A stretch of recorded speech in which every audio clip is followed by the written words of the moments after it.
m'appelle donc Sébastien, donc je suis électronicien donc, au sein du réseau Mistral donc, pour l'atelier de Brunet ici à Toulon.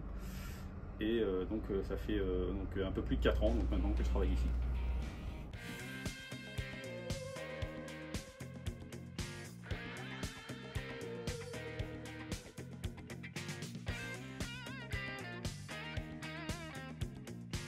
Je suis arrivé au réseau Mistral moi par l'intermédiaire tout d'abord d'un CDD qui cherchait justement des électroniciens pour préparer en fait, des bus qui allaient rouler au sein du réseau. C'est tombé une période justement où je cherchais un emploi. J'ai toujours travaillé dans pas mal d'activités différentes, donc qui est électronique, informatique, justement, et j'ai une formation aussi en réseau qui est aussi assez utile dans le métier, puis justement on se rapproche de plus en plus de l'informatique.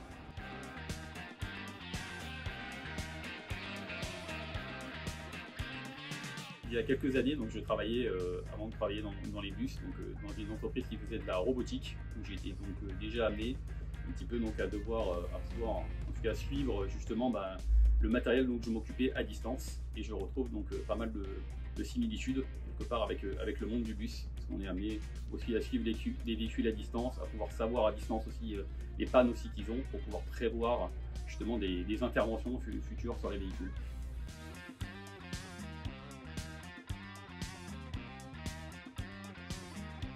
Ce qui me plaît dans mon métier, c'est d'avoir un métier qui n'est pas sédentaire. Donc souvent, ça permet de ne pas voir le temps passer. Moi, je suis aussi amené dans mon métier à travailler aussi pas mal sur certains équipements qui sont sur les abribus. On appelle ça les BIV dans notre jargon, enfin, les bornes d'information voyageurs. Que ce soit aussi un métier qui demande aussi même souvent pas mal de débrouillardise, de toujours avoir à s'adapter. Ça permet de voir plein de choses différentes du coup dans la journée.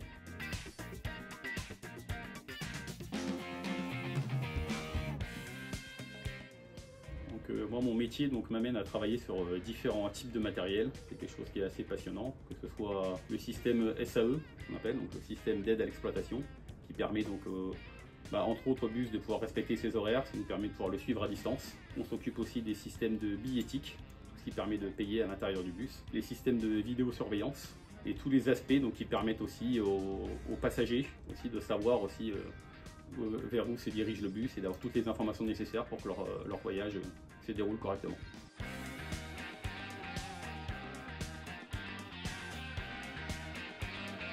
Dans mes journées, je suis amené principalement à faire de la maintenance préventive, on appelle, ça peut être la révision du coup, de matériel, les mises à jour aussi. Et aussi pas mal de dépannage, tout ce qui peut être tout ce qui est tâches correctives sur les bus.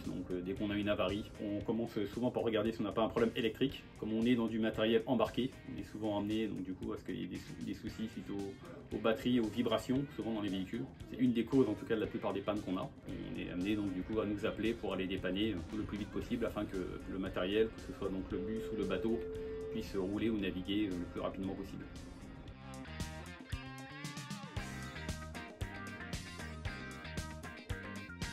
Oui, c'est vrai que le métier demande d'être souvent de faire preuve de pas mal d'adaptabilité. On est souvent un petit peu des MacGyver dans le mineur de l'électronique. On a reçu ces dernières années du matériel très récent et on a encore des bus qui des fois ont une vingtaine d'années. Donc on est souvent amené à devoir s'adapter en fait à tout type de matériel et tout type de technologie.